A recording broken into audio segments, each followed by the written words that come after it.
There is a photograph that exists from the week it began. You may have seen it without knowing what you were looking at.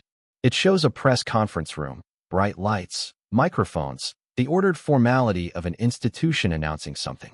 The faces of the people in the room tell a story that the official statement being read does not. Some of them are looking at the speaker. Some of them are looking at their phones. Some of them are looking at nothing in particular, with the expression of people who have already received information this morning that has changed their understanding of where they are and what they're about to be part of. That photograph is from the day professional golf began its most public, most painful, most consequential argument with itself.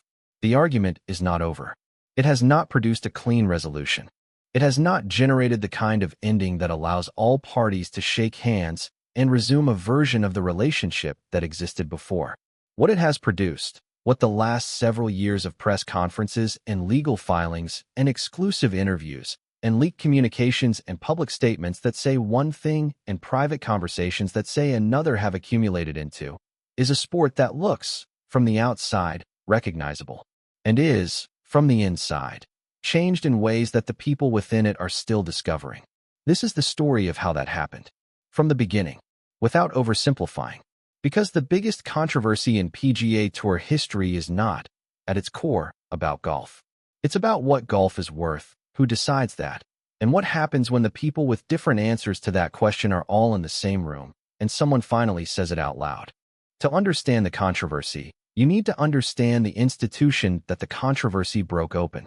And to understand the institution, you need to set aside everything you know about what professional golf looks like today and go back to the conditions that created the PGA Tour as a governing force. Not just as a competition, but as a power structure. As an organization that controlled not only where the best players in the world could play, but what they could earn, how they could be marketed, and what their professional identity was permitted to include. The tour was built on a proposition that, for most of its history, nobody seriously challenged. The proposition was this: we are the best stage. The best players want to play on the best stage. Therefore, the best players will come to us, and sponsors will follow them, and television audiences will follow the sponsors, and the whole structure sustains itself because everyone in it is getting something they need from everyone else. It was not a cynical proposition. It was, for decades, an accurate one.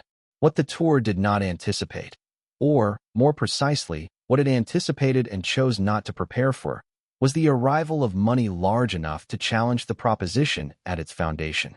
Not money that would compete with tour purses at the margin. Money that would make tour purses look, to certain players, like a different conversation entirely. The kind of money that changes what the word enough means. The source of that money came from a direction that professional golf had, for most of its history, treated as geographically and culturally remote from its own concerns. Saudi Arabia's public investment fund, the sovereign wealth vehicle of a government with reasons of its own to invest in global sports visibility, had been watching professional golf the way attentive investors watch anything, looking for the gap between what something is currently valued at and what it could be worth to someone with different resources and different objectives. They found the gap. They made a decision. And in doing so, they introduced into professional golf's carefully maintained ecosystem something that the ecosystem structure had never been required to process: an alternative. Not a better tour. Not a competing tour in the traditional sense of the word. An alternative, with a different model, different rules, different money, and the credible ability to offer the sport's biggest names a version of their professional lives that the PGA Tour, by design, could not match. The tour, when this became clear, had a choice. Every powerful institution has this choice when something arrives that threatens its monopoly. It could adapt, or it could fight. It chose, initially, and then more firmly, to fight. What followed is why we're here. LIV Golf launched with a level of fanfare and a level of hostility that, between them, told you everything about the size of what had just happened. The fanfare came from the players who signed, names significant enough that their departure from tour events was not a footnote, but a headline. Not an event, but an era. The hostility came from the institution they had left, from many of the peers they had competed alongside, and from a segment of the golf media and the golf public who experienced the departures not as business decisions, but as something closer to betrayal. The word betrayal deserves examination. It appeared frequently in the early months of the controversy. In press conferences where tour players, asked about former colleagues, chose language that carried moral rather than commercial weight. They didn't say those players had made a different business decision. They said they had left. They said they had gone.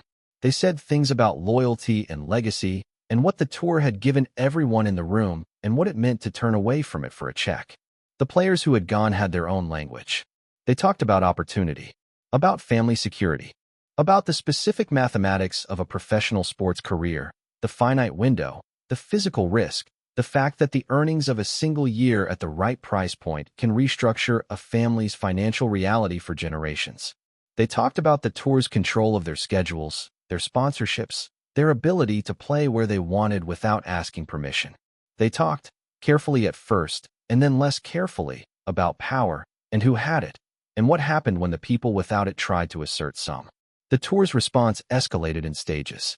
First came the warnings, communications to members that made clear what the consequences of signing with LIV would mean for their status and their eligibility. Then came the suspensions, applied to players who competed in LIV events anyway. Then came the lawsuits, legal actions brought by some of the suspended players challenging the tour's right to restrict their participation in competing events, challenging the nature of the relationship between the tour and its members, challenging, in the language of antitrust law, whether an organization has the right to do what the tour had done. Courtrooms became part of the story. Depositions became part of the story. Documents emerged that showed conversations and strategies that the tour's public communications had not acknowledged. The gap between what was being said officially and what was being documented legally became, for the people covering it carefully, one of the most revealing aspects of the whole controversy, revealing not about any single fact, but about the distance between the institution's public face and its operational reality. And then, in the middle of all of it, came the announcement that nobody had predicted. In June of 2023, the PGA Tour announced that it had entered into a framework agreement with the Saudi Public Investment Fund, the same entity that had funded LIV Golf, that the tour had been suing. That tour officials had publicly and repeatedly described in language that left no ambiguity about their position. The announcement came with the particular, managed language of press releases written to say a great deal while committing to as little as possible. But the core of what it said was unmistakable. The institution that had spent 18 months defining its identity in opposition to LIV Golf was now proposing a form of merger with it. The reaction was immediate, intense, and genuinely divided in a way that the earlier conflict had not been. Because the earlier conflict, for all its complexity, had at least the clarity of opposing sides. This announcement scrambled the sides. Players who had stayed loyal to the tour and suffered competitively and financially while their colleagues collected LIV checks. Players who had accepted the tour's framing of the conflict as a moral issue were now being asked to accept a conclusion that seemed to validate the decision they had chosen not to make. The U.S. Senate took notice. Congressional hearings were convened. The specific, slightly surreal spectacle of American legislators questioning golf executives about sovereign wealth funds and antitrust implications and the national security considerations of Saudi investment in a major American sports institution. The hearings produced more heat than light, as congressional hearings often do, but their existence confirmed something important. This was no longer merely a sports story. It had acquired the dimension of a geopolitical one. Internally, the tour's player advisory structures were placed under pressures they had not been designed to handle. Communications that were supposed to be confidential became less so. Figures who had been presented as unified in their response to the situation revealed, gradually and then more clearly, that they had not been unified at all, that the conversations in the rooms where decisions were being made had been more contested, more uncertain, more human than the official narrative had suggested. The framework agreement, in the months after its announcement, did not become a completed deal. Deadlines passed. Negotiations continued. The parties involved said things publicly that their private negotiations were not reflecting.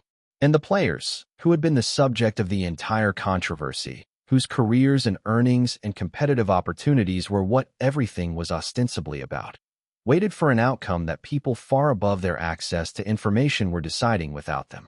Some of them said so. Some of them said it loudly. Some of them said nothing, which was its own statement. Controversies of this size rarely end cleanly.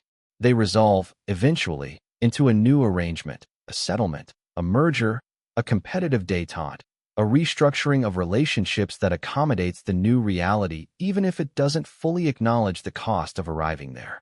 But before they resolve, they reveal. And what the PGA Tour controversy revealed, across its several years of public and private and legal and legislative dimensions, was a set of truths about professional sports that the sport's previous arrangements had successfully kept below the surface. It revealed that players, even at the highest level of the world's most individually structured professional sport, have less control over the conditions of their own careers than they understood themselves to have. The tour's ability to suspend, restrict, and penalize players for playing elsewhere exposed the nature of the relationship between the organization and its members in terms that no previous generation of tour players had been required to confront with this specificity. It revealed that the money available to professional golf, the actual, total money, the money that the sport's commercial value represents, had been significantly underpriced for years. Not accidentally. The arrival of a buyer willing to pay market rate for access to the sport's talent demonstrated, more clearly than any internal renegotiation could have, the gap between what players were receiving and what the asset their participation created was worth. It revealed that the governance structures of professional golf, the bodies responsible for the rules, the schedules, the eligibility criteria, and the competitive framework, were less stable, less unified, and less prepared for a challenge of this nature than their institutional authority had suggested. The R&A, the USGA, the DP World Tour, the PGA Tour, organizations that had operated with the assumption of shared interests discovered that their interests, under pressure, diverged in ways that their existing agreements were not equipped to manage. And it revealed something about the players themselves, about the diversity of their values and priorities, about the fact that professional athletes, asked to choose between institutional loyalty and financial security, do not produce a uniform answer, and that the judgment applied to those who chose differently from the majority was, in many cases, a function of perspective and financial circumstance rather than character. The players who went to LIV were not all the same. The players who stayed were not all the same. The institutions involved were not acting purely from principle. And the coverage of the controversy, which often required picking a side in order to tell a clear story, frequently failed to honor the complexity that the actual situation contained. As of now, the controversy does not have an ending. The framework agreement has not produced a completed transaction. LIV Golf continues to operate. The PGA Tour continues to operate. Players who left and players who stayed compete in their respective ecosystems with varying degrees of the bitterness and the resolution that time and clarity tend to produce in complicated situations. Some bridges have been repaired. Some have not. Some will not be. The legal dimensions have not been fully resolved. The governance questions have not been fully answered. The money question, who captures the commercial value of professional golf's talent, and on what terms, is being answered incrementally, in negotiations that happen in rooms where cameras are not permitted and where the people speaking are not the people whose faces appear on tournament posters. What we can say is this: professional golf in 2025 is a different sport from the professional golf of 2021. Not different in the way a course changes between years or a ruling body updates its equipment standards. Different in the fundamental sense, in the distribution of its power, in the nature of its relationships, in the questions its participants have been forced to ask themselves about what they value and what they're willing to accept in exchange for what they want. The biggest controversy in PGA Tour history did not break the sport, but it bent it. Bent it in ways that are still being measured and still being felt and still, in some of the rooms where the decisions that shape professional golf are made, being argued about by people who were present for the beginning and are not sure yet where the end is. The argument continues. The sport continues. And the people in it, players, caddies, executives, officials, agents, sponsors, broadcasters, and the millions of fans whose attention is ultimately what all of it is about, are navigating, as they always have, the distance between the game they love and the business the game has become. Those two things have never been the same. They have never been fully separate. And the tension between them, the productive, necessary, sometimes painful tension of a sport that is also an industry, is not the biggest controversy in PGA Tour history. It is the context that made the biggest controversy possible. and it will, inevitably, make the next one possible too. The question is only what it will be, and who will have the courage or the recklessness to say it out loud first.